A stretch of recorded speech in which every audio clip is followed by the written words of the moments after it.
Antes del rey David morir, aconsejó a su hijo Salomón de la siguiente manera: guarda los preceptos de Jehová tu Dios, andando en sus caminos y observando sus estatutos y mandamientos, sus decretos, sus testimonios, de la manera en la que está escrita en la ley, para que confirme Jehová su palabra en ti, diciendo que si guardares sus mandamientos de todo tu corazón, te sentará en el trono por siempre y para siempre.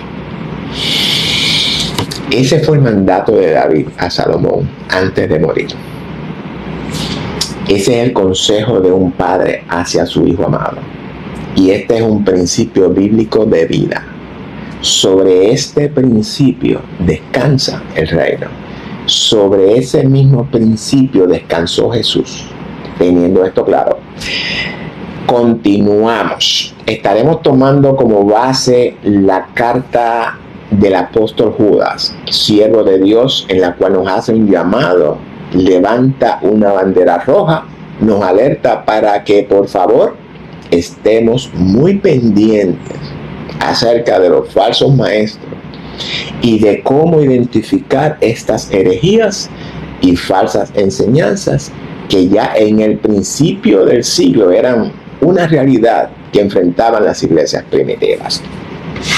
Dios le bendiga a todos.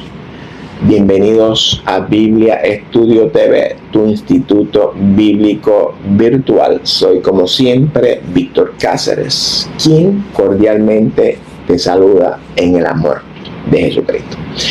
Bienvenido a nuestro despertar bíblico de hoy. Bueno, ruego al Dios Todopoderoso que despierte el Espíritu de Cristo en ustedes, que despierte el verdadero hombre que vive en usted.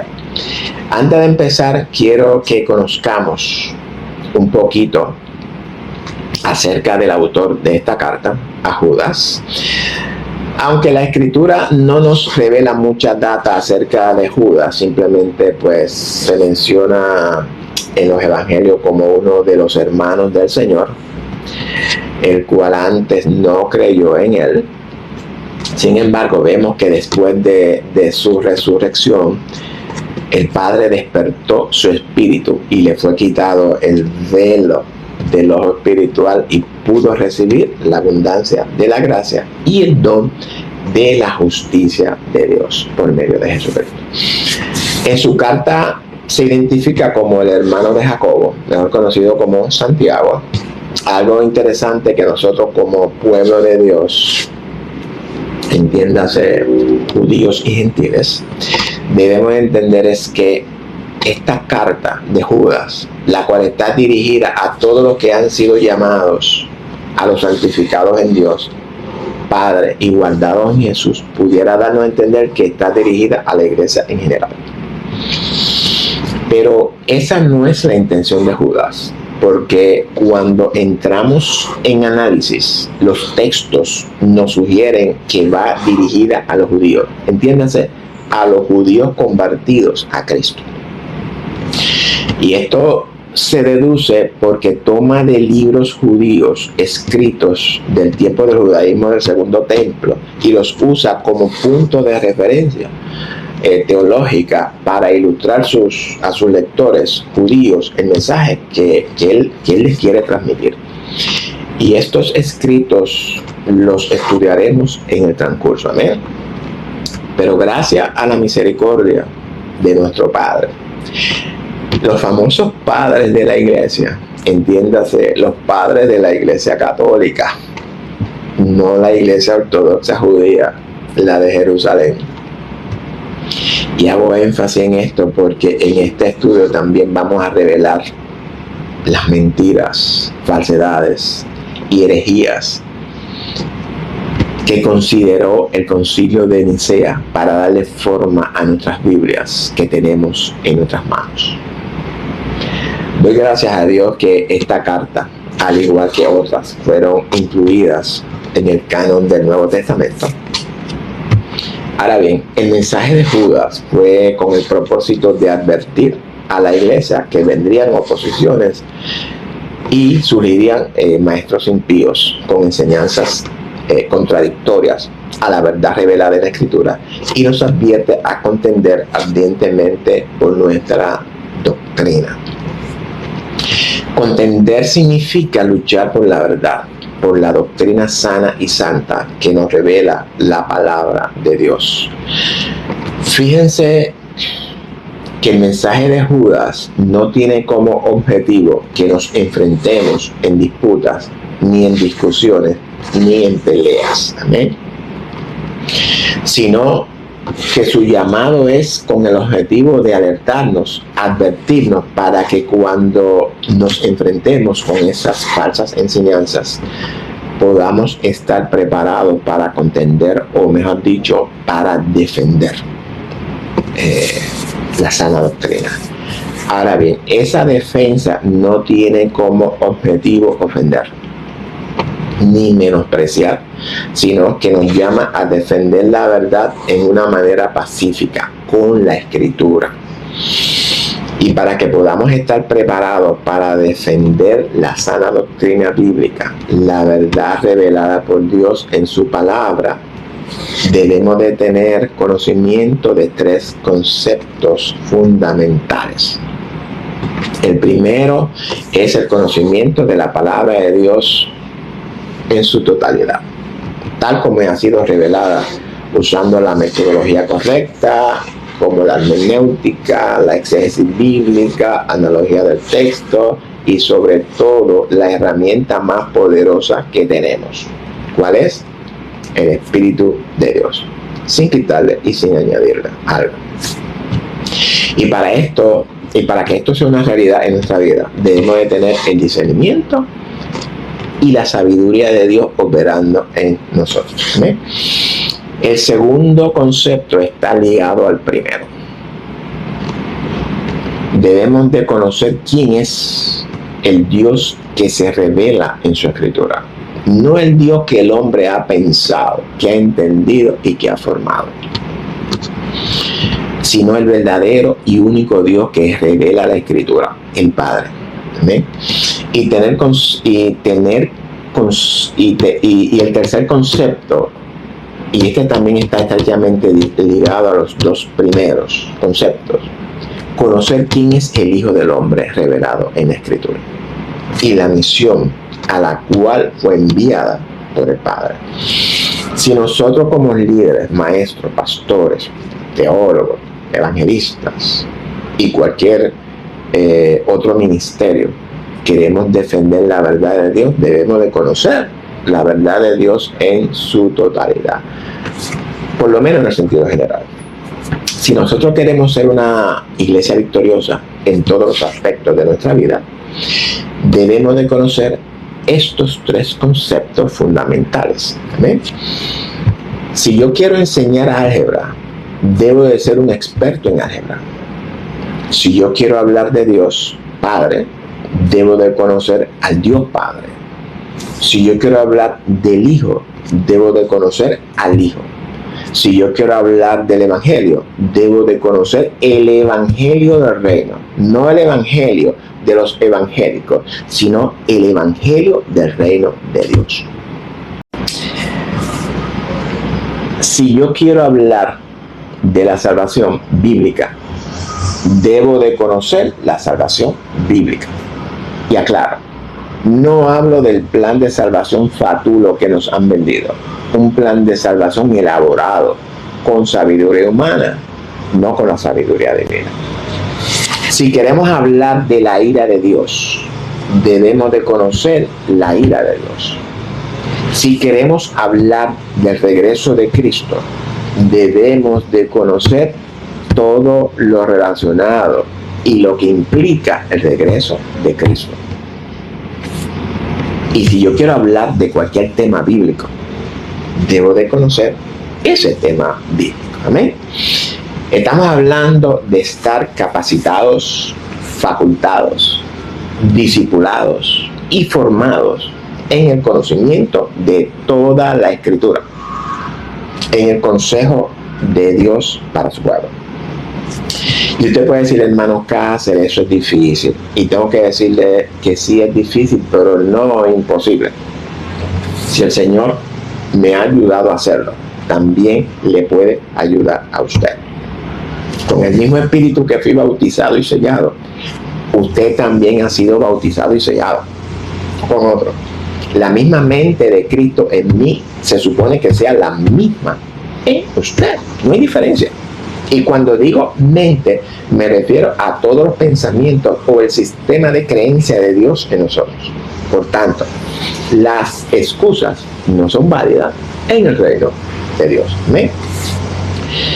Dios llama a personas que quieran ser parte de su plan de redención a favor de toda la humanidad. Busca personas responsables y comprometidas a santificarse, consagrarse y servirle solamente a Él. Esas personas son llamadas a formar su reino sobre los de la tierra. El que tenga oído para oír, que oiga. Teniendo esto claro, continuamos con el estudio de hoy. Busque sus Biblias y ábranla en la carta de Judas. Y con el propósito de ir avanzando en el estudio, voy a leer el versículo y en una manera parafraseada lo discutimos. Versos 1 y 2. Judas, siervo de Jesucristo y hermano de Jacobo, a los llamados, santificados en Dios Padre y guardados en Jesucristo, misericordia y paz y amor os sean multiplicados. Se nos ha presentado un asunto de un crimen allá afuera. Bueno, pero la autoría de esta carta sin lugar a duda es asignada a Judas. Como todos sabemos, Judas se identifica como el hermano de Jacobo, o mejor conocido como Santiago. Bueno, si el crimen sigue, voy a tener que parar o detener el estudio por un momento. Santiago, que de acuerdo con la historia era hermano del Señor Jesucristo y de hecho creo que era el hermano menor. Y por tanto Judas también era hermano del Señor, y aunque él no confiesa que es hermano de Jesús, sí lo indica confesando que era hermano de Jacob. En su carta, Judas se refiere a los lectores como a los llamados. ¿Llamados a qué? Bueno, Pablo nos enseña que fuimos llamados a ser santos y sin manchas, llamados a ser de Jesucristo, fuimos llamados a reinar sobre el pecado. El mismo Jesús dijo que muchos son los llamados y pocos los escogidos. Por tanto, procure que además de ser llamado, ser escogido. ¿Amén? El que el Señor lo escoja es señal de que usted pudiera ser una de las ovejas perdidas de la casa de Israel. Y usted puede decir, hermano, yo no soy israelita. Bueno, tengo que decirle, tengo buenas noticias. El término Israel significa congregación de gentiles. Esa es la buena noticia. Por tanto, todos somos Israel. No dije que somos israelitas, sino que somos Israel. Los israelitas son los ciudadanos del actual Estado de Israel. Entonces, Judas escribe a los llamados a ser santos y de Jesucristo y añade santificados o consagrados en Dios Padre.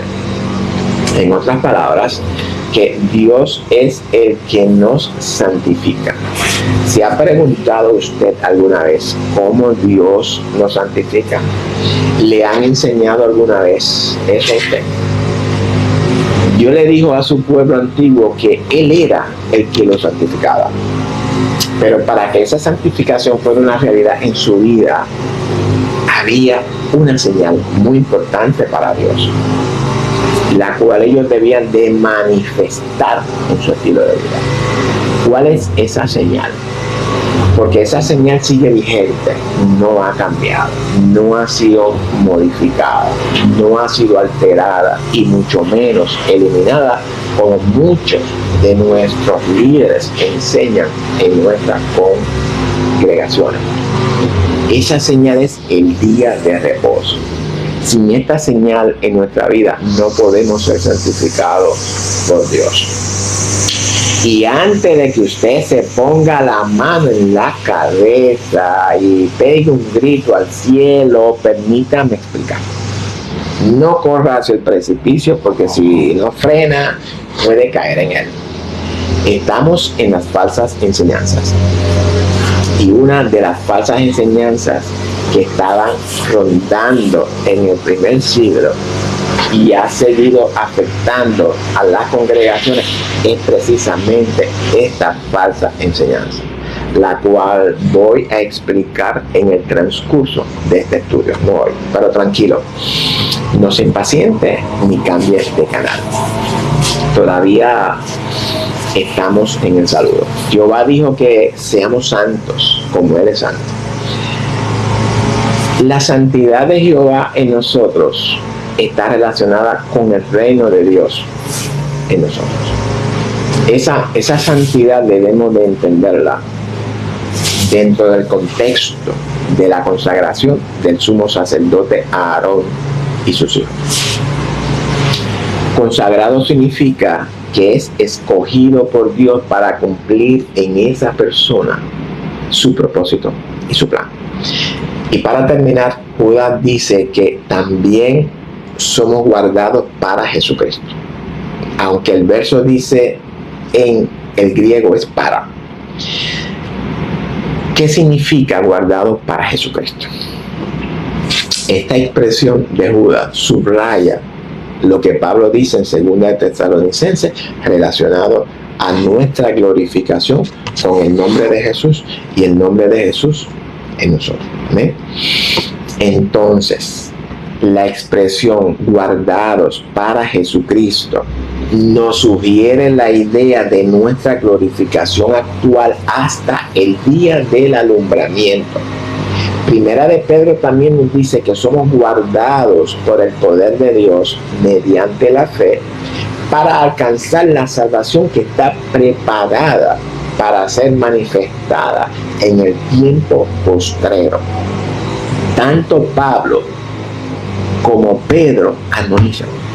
Pedro no quiere decir que no somos salvos, sino que somos preservados en Cristo para el día de su manifestación, de su perfección en nosotros. ¿Okay? Los redimidos dentro de la tierra. El día del alumbramiento, el día que pariremos a ese ser que está preparándose en nosotros. Bueno, seguimos con el trimmer, pero el micrófono me está ayudando. Ahora bien, ¿qué pretende Judas con estas declaraciones? Bueno, el propósito de Judas es principalmente declarar la posición de esas congregaciones en Cristo, la identidad de ellos en Cristo. Y segundo, con esta declaración pretende afirmar la fe de ellos en el Padre y les desea misericordia y paz que les sean multiplicadas. Judas aquí hace referencia a la misericordia de Dios hacia esta congregación o congregaciones. La misericordia de Dios está relacionada con su piedad, con su perdón hacia la humanidad, hacia toda la humanidad, no solamente a su iglesia, como algunos enseñan. Es ese favor de Dios, esa inclinación de Dios hacia su creación, con el único propósito de extenderle su perdón. Y esa paz, que es el resultado de la relación íntima con el Padre. La paz de Dios se manifiesta en los que conocen al Padre. Y por conocer, entiéndase, los que se han unido al Padre, los que son uno con el Padre, los que han reconciliado sus pensamientos con los pensamientos del Padre. ¿Amén? Todo esto Judas lo desea multiplicado, es decir, en abundancia para todo el pueblo de Dios. Vamos al verso 3 para analizar esta carta texto por texto y lo explicamos. Y ahora Judas empieza su exhortación a esta congregación. Verso 3. Amados, por la gran solicitud que tenía de escribiros acerca de vuestra común salvación, me ha sido necesario escribiros, exhortándoos que contendáis ardientemente por la fe que ha sido una verdad a los santos. Judas, diferente a Pablo, luego de una sencilla introducción, arremete rápidamente y entra en el mensaje que él quiere transmitir a sus lectores. Judas, al igual que yo, se refiere a sus hermanos como amados. Me gusta esa expresión. Y esta es una expresión que nos transmite el amor de Dios, el derramado en Judas y expresado hacia ellos. Que dicho sea de paso, ese mismo amor fue derramado en nuestros corazones. Y por tanto, debemos de expresarlo de igual manera para con todos los hermanos de la iglesia de Jesucristo y con todo el mundo. Porque en esa expresión de amor para con todos, sin excepción de personas, estamos cumpliendo la ley. Fíjense que yo nunca me enfoco en una iglesia en particular. Cuando yo hablo de la iglesia, siempre procuro referirme a la iglesia como cuerpo de Cristo en su totalidad. Y quiero abrir un paréntesis aquí y aprovecho para enseñarles algo que sus líderes, estoy casi seguro que nunca han sacado el momento y explicárselo. En el tiempo de los apóstoles no existían las denominaciones que encontramos hoy. En los primeros siglos solamente existía la iglesia del Señor. Ya sea en Jerusalén, Colosa, Galacia, Tesalónica, Efesio, Filipo, Corintio, la Odisea y cualquier otra, todas estas congregaciones estaban bajo un solo sistema de creencias, una sola doctrina y un solo camino. Por tanto, todas estas congregaciones formaban el cuerpo de Cristo en el mundo de esa época. Nosotros, los pentecostales, adventistas, metodistas, bautistas, mormones, testigos de Jehová y 50 denominaciones más, no existíamos en esos tiempos.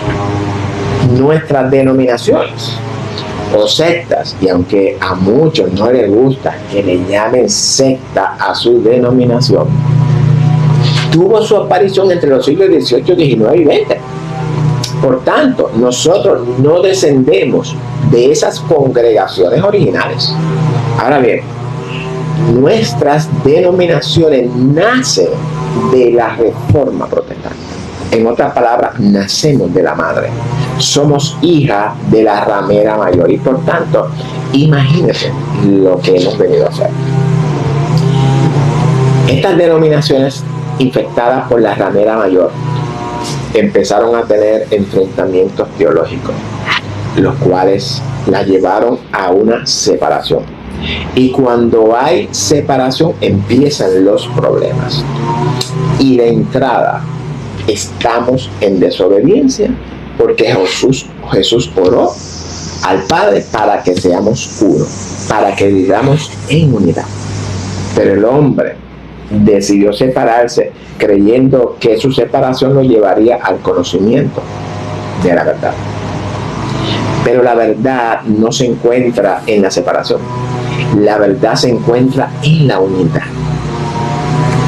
Lutero sale de la católica y forma la denominación luterana.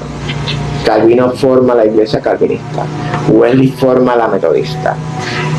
Smith a los mormones. Russell a los testigos de Jehová. Seymour a los pentecostales. Elena a los adventistas.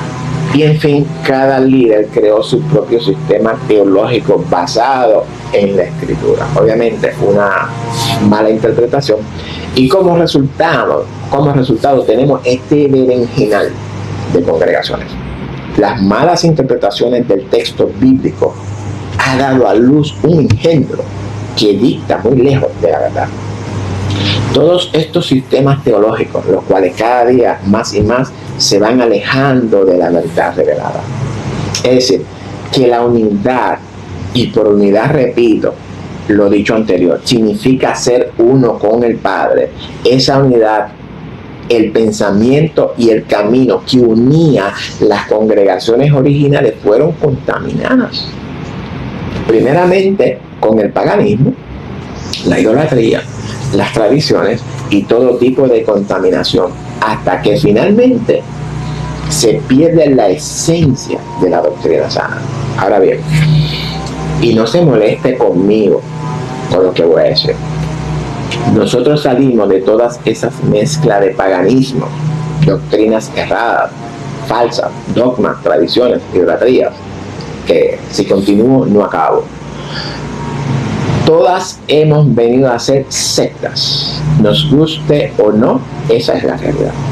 Por tanto, si nosotros los pentecostales acusamos a los testigos de Jehová como una doctrina falsa, y de igual manera ellos hacen con nosotros, y los adventistas nos acusan de falsos, y nosotros a ellos también, y ambos decimos que los católicos son falsos y que los mormones son falsos, y ellos dicen que y ellos también dicen lo mismo de nosotros y de todas las congregaciones, de todas las denominaciones. Entonces debemos preguntarnos dónde está la verdad, porque si en los adventistas hay falsedad, ¿quién nos asegura que en los pentecostales no hay también falsedad?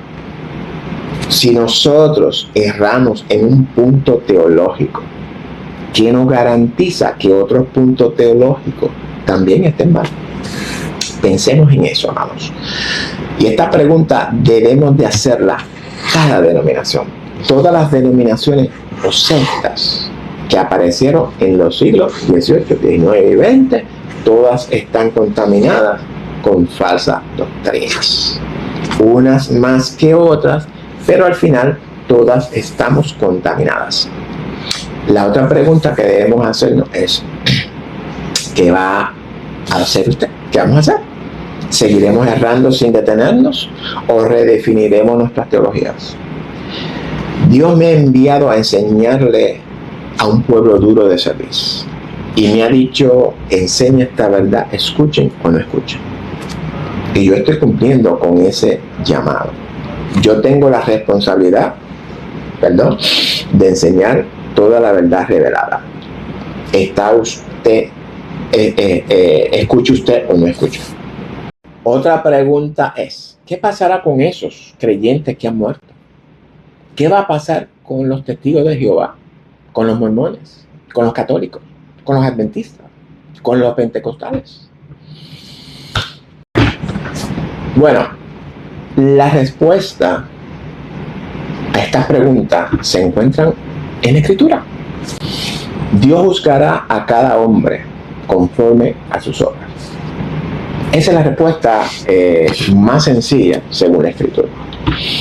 Pero si usted quiere respuestas teológicas profundas, las encontrará en el estudio que viene de camino titulado La justificación de toda la humanidad.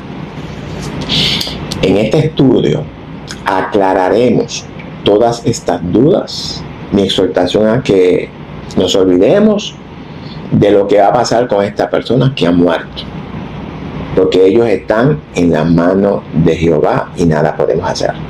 Nuestra ocupación debe de ser corregir nuestras doctrinas ahora que estamos vivos, corregir nuestra manera de pensar y caminar y empezar a meditar en la ley de nuestro Padre Celestial.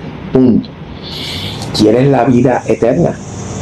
Jesús dice en Juan 17:3 que la vida eterna es conocer al único y verdadero Elohim, pues, o Dios, como usted quiera, y a Jesucristo, el Mesías, a quien Elohim ha enviado. Y repito, conocer significa unirnos al Padre. Esa verdad debe ser una realidad en cada uno de ustedes. Esa verdad es mi realidad. Yo y mi Padre somos uno, pero el Padre es mayor que yo. Si usted no es uno con el Padre, usted no tiene vida eterna. Y ahora vamos a explicar qué es la salvación de Elohim. No la salvación que nos han enseñado, sino la salvación de nuestro Rey soberano y Señor del universo. Y mi objetivo en mis estudios es exactamente eso, que conozcan al Padre y al Hijo. En otras ocasiones Ya he enseñado este concepto bíblico. De hecho, en el estudio Ministros de Cristo toco parte de este concepto. Si le interesa, busque el estudio, mírelo cuidadosamente, teniendo esto claro, cierro el paréntesis. Judas también menciona nuestra común salvación. ¿A qué salvación se refiere Judas? Lo primero que debemos de entender es que la salvación provista por el Mesías es para todo el mundo. Es una salvación inclusiva, es decir, que está disponible para todo aquel que cree. No hay una salvación para los judíos ni otra para los gentiles.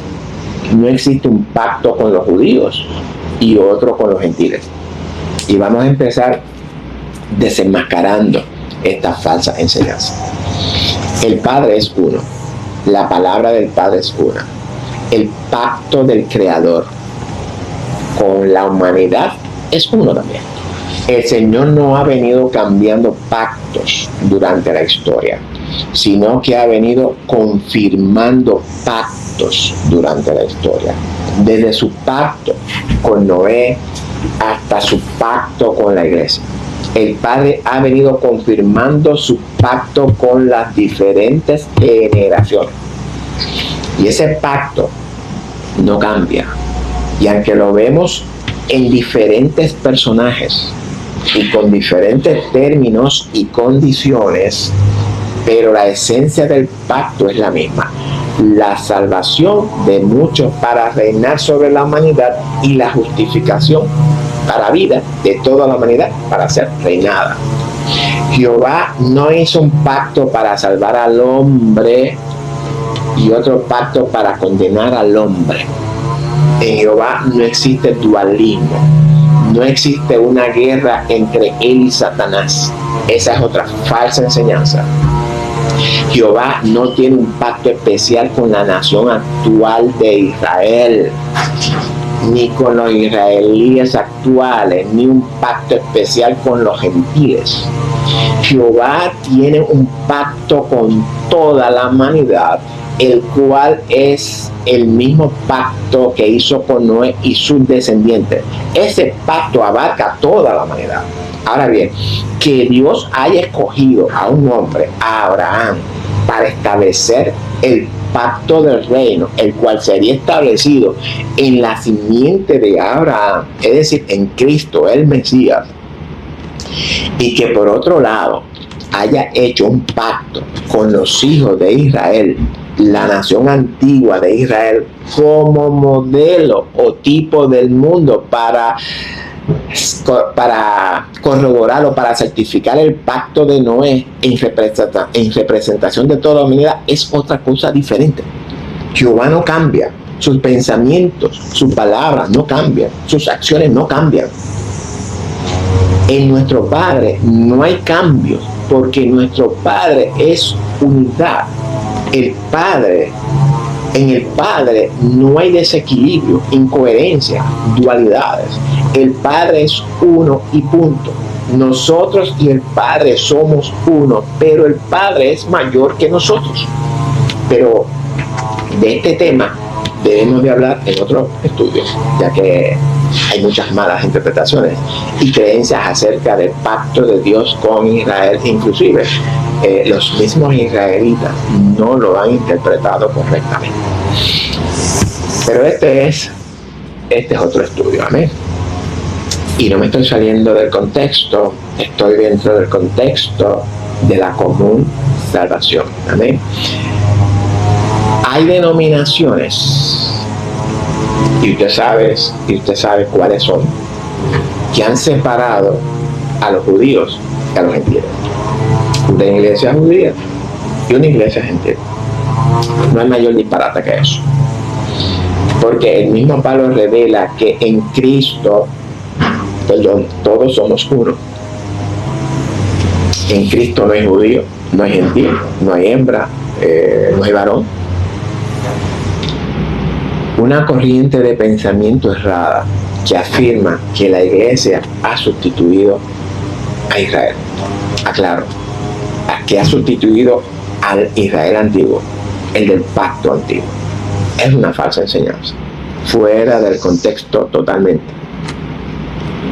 Nosotros, la iglesia, no hemos sustituido a Israel, porque el pacto del Padre sigue vigente con Israel. ¿Qué acabamos de aprender? ¿Quién es Israel en la actualidad? ¿O quién es Israel en la actualidad? Es toda la humanidad. La razón de todas estas confusiones y malas interpretaciones radican en que no han entendido el rol de Israel en la historia de la humanidad. Y esta falsa enseñanza también la vamos a poner al descubierto en este estudio. ¿Amén? En la actualidad solamente existen dos grupos de personas: los judíos, es decir, los verdaderos judíos, que de acuerdo con Pablo son los circuncidados del corazón, del interior. Pablo no se refiere a los judíos según la carne, aclaro, y el otro grupo, pues los gentiles. Estos dos grupos de personas son los que existimos en el mundo, bíblicamente hablando. Usted, yo y los judíos que han reconocido a Cristo como el Mesías, circuncidados del corazón, hemos venido a ser los verdaderos judíos, la cabeza de la creación. Antes éramos gentiles, pero al experimentar el nuevo nacimiento fuimos trasladados del mundo gentil al mundo judío, teológicamente hablando. El judío actual que no haya sido circuncidado del corazón, que no haya creído en el Mesías, entra en el grupo gentil. Y esto lo encontramos en los libros de los profetas. Y si usted no entiende eso, usted necesita estudiar la Biblia en profundidad. Y me detengo aquí. Por tanto, Judas establece y confirma que hay una sola salvación, la cual es común entre nosotros los verdaderos judíos, los que hemos sido circuncidados en nuestro interior del corazón, lo que hemos venido a ser cabezas de la creación. Entiéndase, los primogénitos de toda creación. ¿Cuál es esa común salvación? Y presten atención, porque ahora lo que viene es teología pura. Cuando reconciliamos nuestro sistema de creencias con el sistema de creencias de Elohim, con el juez de toda carne, que es el que nos va a juzgar, esa reconciliación es la que nos salva de la ira que ese juez tiene contra toda la humanidad. Y esa ira es por causa de nuestra desobediencia a su ley. Y la justicia de su ley, la del juez, exige obediencia para obtener gracia. Y a la misma vez esa justicia exige castigo para los que la desobedezcan. Por tanto, somos salvos del castigo por desobediencia que exige esa ley, ya que el Mesías obedeció toda la ley por nosotros, que éramos desobedientes a ella, por cuanto no podíamos obedecerla, obteniendo así para nosotros la justicia o la gracia que es por la obediencia a esa ley. Y esa obra perfecta de redención y expiación y obediencia del Mesías, la cual fue realizada por fe, le fue contada por justicia. Y escuchen esto, la mejor parte de la historia. Esa justicia, la cual es por la fe, lo hizo heredero, rey soberano y señor absoluto de todo el universo. En otras palabras, heredó al Padre. Y agárrense ahora. Nosotros, lo que hemos creído por fe en Cristo o el Mesías, hemos sido sepultados con Cristo, según Colosenses 2:12 y Romanos 6, del 3 al 5. ¿Quién fue sepultado con Cristo? Fue sepultado con Cristo nuestro viejo hombre, o nuestra naturaleza pecaminosa, espiritualmente hablando. Y con esa naturaleza pecaminosa también fueron sepultadas todas nuestras malas obras. Somos nuevas criaturas, según 2 Corintios 5:17. Pablo nos dice en Romanos 6:11 que nos consideremos muertos al pecado. Es decir, que estamos muertos. El viejo hombre está reposando del pecado en la tumba con Cristo por fe. Porque sin fe no podemos agradar a nuestro Padre. Cuando el Padre nos mira a Cristo en nosotros. Porque nuestro viejo hombre está sepultado. Por tanto, procuremos vivir como Cristo. ¿Quiere decir que el viejo hombre no volverá más a nosotros? No, no significa eso, porque Pablo revela que el pecado mora en nosotros, es decir, en nuestra carne, en nuestro cuerpo, y ese pecado genera concupiscencia, que son las que nos atacan. Por tanto, ese considerarnos muertos al pecado, además de ser creído por fe, es un proceso perdurable en nuestras vidas. Por tanto, dijo Jesús que el que persevere hasta el fin, ese será salvo. ¿De qué? Del castigo. Perseverar considerándonos muertos al pecado. No lo digo yo, lo dijo el Señor. Es decir, que si nos descuidamos, ese viejo hombre se puede despertar y tratar de asumir su antigua posición. Y si usted se lo permite, dice Jesús, que ese demonio va a traer consigo a 7 demonios peores. Por tanto, esa es una batalla que todos enfrentamos. ¿Dónde la enfrentamos? En nuestra mente. Porque el viejo hombre actúa en nuestra mente. Y la justicia y la fe de Cristo imputadas a nosotros también actúan en nuestra mente. Gálatas 5:17. Entonces, el Padre toma esa justicia y esa fe del Mesías, de Jesús, su carácter, y los coloca en nosotros, sustituyendo a ese viejo hombre que está sepultado espiritualmente hablando. Eso se llama imputación. Ese Cristo, ese carácter, es el que se va a formar en nosotros hasta el día en el que el Padre decida que ha de nacer en nosotros. Arrebatamiento. Y ahora podemos decir, como dice Pablo en Gálatas 2:20, con Cristo estoy juntamente crucificado o sepultado. ¿Quién está crucificado o sepultado con Cristo? El viejo hombre, esa vieja voluntad que nos tenía esclavizados. Ese Satán que Jesús dice que es nuestro padre, metafóricamente hablando. Ese Satán es nuestra naturaleza pecaminosa, nuestro viejo hombre, nuestra vieja voluntad. Satanás actúa en nosotros desde adentro, no desde afuera, amados. En otras palabras, en nuestra conciencia o en nuestra mente. Antes de ser uno con nuestro Padre, había una dualidad, una mente dividida en nosotros. En nosotros habitaban Caín y Abel. Abel, la cabeza de la creación, y Caín, el que había enterrado la cabeza de la creación.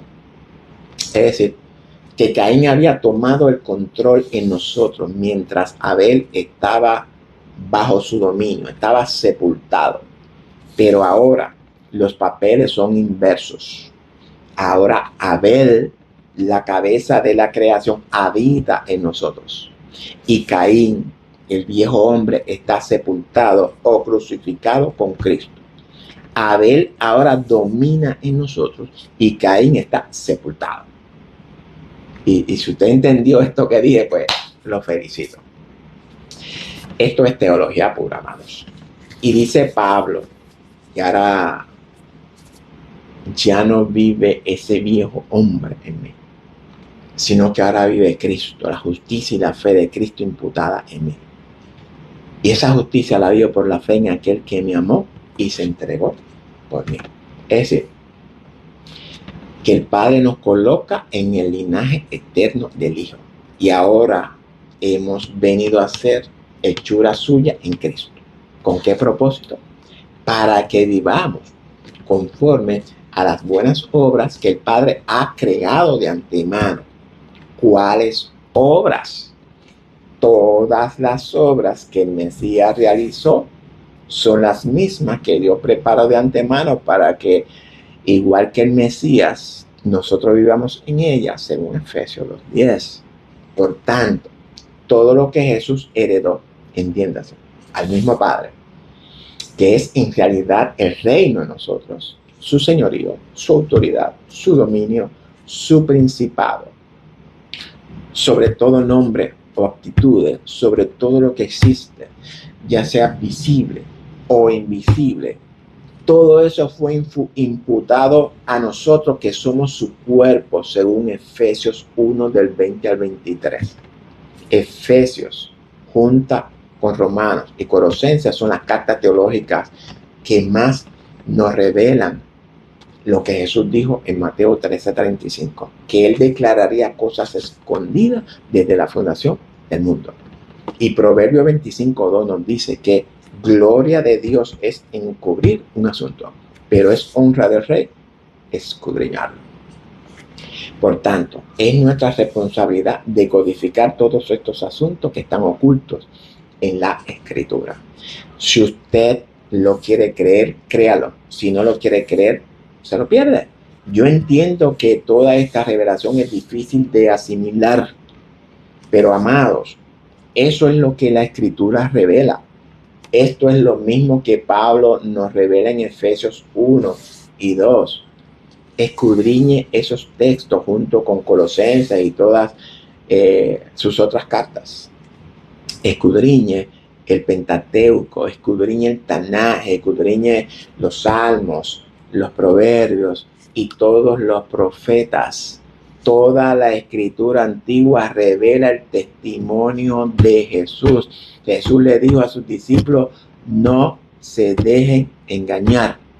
No se dejen arrastrar por todos esos falsos, esos lobos feroces disfrazados de ovejas que se pasean en nuestras congregaciones. Amén. Si usted no entiende todo esto, usted se pierde de la más extraordinaria y espectacular revelación nunca dicha por ningún teólogo. Usted no tiene que ser un teólogo, un erudito. Usted lo que necesita es permitirle al Espíritu de Dios obrar en la manera que Él quiere obrar en usted y revelarle toda su verdad. Dios solo quiere obediencia. No es algo difícil. Mi pueblo se pierde por falta de conocimiento. Y esta es la salvación que Jesús, o que habla Judas, Jesús, Pablo, los apóstoles y todos los profetas. Y aclaro, esa salvación es una realidad de nosotros cuando la creemos por fe. Fuimos salvos por la justicia y la fe de Cristo imputada a nosotros. Y esa justicia es una realidad de nosotros por fe. Tenemos que creerla y vivirla, estar conscientes de ellas en nosotros, de ellas. Esa fe del Creador es la que nos persuade para perseverar en la obediencia a sus mandamientos, los cuales se resumen en el amor. Si usted le han explicado otra salvación fuera de esta, se lo han explicado mal. Usted tiene la responsabilidad de asegurar su salvación. Dice Judas que debido a esta salvación, la cual es común entre nosotros,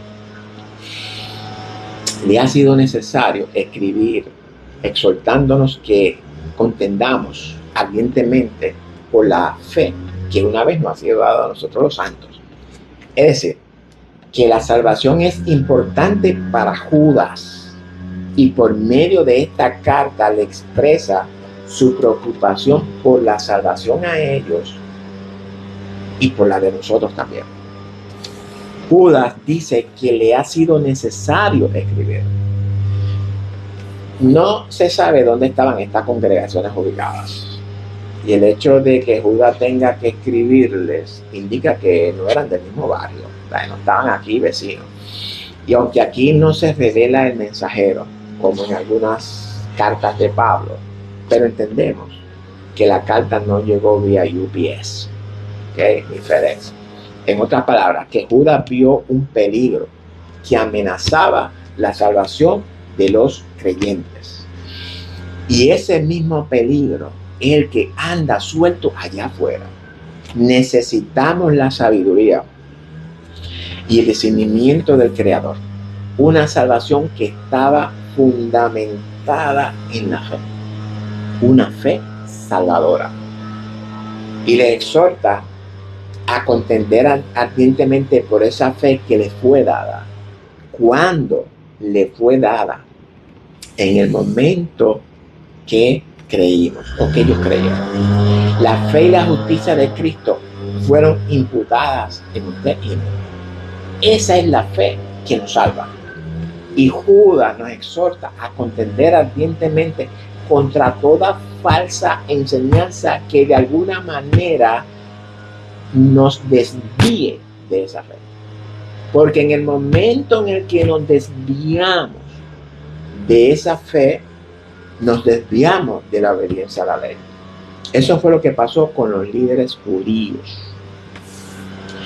Las tradiciones, las malas interpretaciones de la ley, lo desviaron de la obediencia a la ley. Ahora bien, Judas está preocupado por las iglesias que están en la dispersión.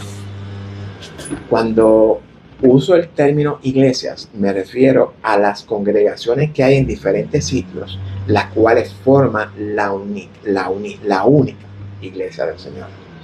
Al igual que Pablo, Pedro, Juan, Santiago, y como si esa fuera poco, al igual que yo, me preocupa y me inquieta, ver a la iglesia del Señor, la cual Él se ha entregado a sí mismo, dando su vida, la cual Él ha redimido, ha expiado sus pecados, ha limpiado, ha santificado y ha glorificado. Verla envuelta en falsas enseñanzas, contaminándose con la comida y con el vino de Babilonia. Esa preocupación de Judas es la que lo lleva a escribir esta carta con el fin de exhortarnos a contender, a defender ardientemente por nuestra doctrina, por la fe que nos fue dada. Judas ahora nos va a declarar su preocupación. Amén. La preocupación de Pablo, la preocupación de Judas la vamos a discutir en el próximo video, pido disculpas, ¿verdad? Sucede que en este verso 3 de hoy he tenido que incluir el tema de la salvación de Judas, el tema de la salvación que Judas habla. Y estoy más que seguro que cada uno de ustedes se ha gozado hoy en esta explicación majestuosa de la salvación bíblica. Y créame esto, esta explicación no está completa. Hay muchas revelaciones más sobre esta extraordinaria y grandiosa salvación que nuestro Padre ha provisto para nosotros, sus hijos. Espero en el Señor que este estudio haya sido de edificación para cada uno de ustedes. En verdad, tenemos en agenda sacar al descubierto todas las falsas enseñanzas que al día de hoy afectan las enseñanzas sanas de la Escritura. Y por sana doctrina debemos de entender el consejo absoluto de Dios para la humanidad, es decir, su ley, sus mandamientos, estatutos y preceptos, los cuales fueron establecidos por Dios en la Escritura. Toda la Escritura, sin excepción. Como adelanto, voy a darles un listado de básicamente de todas estas falsas doctrinas que en nuestras congregaciones hemos abrazado como doctrinas o como enseñanzas bíblicas. He aquí algunas de las falsas enseñanzas surgidas en el concilio de Nicea. Tenemos la Trinidad, el infierno, Satanás, lago de fuego, el purgatorio. Algunos puntos sobre la relación del Padre con el Hijo que hay que aclarar según Juan 17:3. Y este verso 3 nos revela la verdadera vida eterna. También hablaremos del credo de Nicea, la relación e influencia del emperador Constantino en la creación de las bases para establecer la religión del imperio. La salvación, bueno, la cual explicamos hoy ya. Hay muchas revelaciones más acerca de la salvación que las explicaremos durante el desarrollo de este estudio, las cuales se encuentran en Génesis.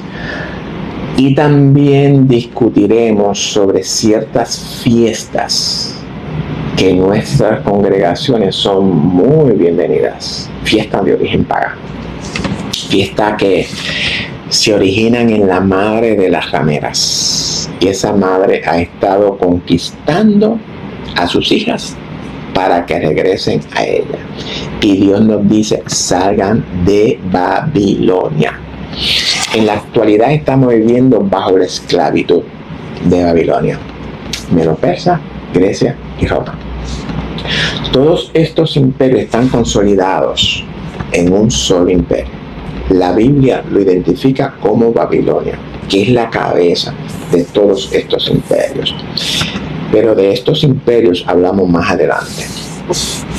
Judas nos exhorta a la acción, a la fe activa, y que reconozcamos los peligros de las falsas enseñanzas, que nos protejamos a nosotros mismos, al igual que a los demás creyentes. Si alguno ha caído en garras de estas falsas enseñanzas, procurar traerlo de nuevo a la verdad. Y para terminar, algo más que quiero compartir con ustedes. Estamos viviendo los últimos días. Desde el inicio de la iglesia estamos en los últimos días de la creación de Génesis. ¿Okay? Cuando echamos una mirada al mundo, a lo que hemos estado enfrentando desde el inicio de la iglesia, todas estas persecuciones del imperio, todas estas guerras, genocidios, todas estas enfermedades, plagas a nivel mundial, todos estos desastres naturales, terremotos y todas esas cosas, todas esas depravaciones sexuales, violaciones, abusos infantiles, divorcios, idolatrías y un muy largo etcétera. Todos esos sucesos y todo lo que faltan todavía, todo eso debemos de mirarlo a la luz de las maldiciones por causa de la desobediencia a los mandamientos del Creador, según Deuteronomio 28 del 15 al 68. Y dice Jehová que si no oyere su voz para procurar cumplir todos sus mandamientos y estatutos, vendrán sobre ti todas estas maldiciones y te alcanzarán. Eso es lo que estamos viendo con la humanidad desobediente. Todo esto que estamos viendo con nuestros ojos es precisamente el cumplimiento de esta profecía dada por Jehová contra un pueblo, una humanidad desobediente a su ley. Procuremos nosotros oír atentamente la voz de Jehová, nuestro juez, para guardar y poner por obra todos sus mandamientos, dice Jehová. Y como resultado a esta obediencia, Jehová nos exaltará sobre todas las naciones de la tierra. En otras palabras, nos dará el reino sobre ellas. Jehová advirtió que todas estas maldiciones caerían sobre todo Israel si se apartaba de sus mandamientos. Hoy, lo que escudriñamos las Escrituras, estamos viendo todas estas maldiciones caer sobre toda la humanidad desobediente a los mandamientos de Dios, los cuales sabemos que es el mismo Israel, tipológicamente hablando. Y con esto cerramos. Comparte este estudio con todo el mundo, amados. Esa explicación de la salvación es necesario que llegue a oídos de todo el mundo, de toda la iglesia. Yo quiero que este estudio usted lo haga viral. Estamos viviendo la conclusión de la plenitud de los gentiles. Ya ese tiempo está a punto de terminar. Estamos en los principios de dolores.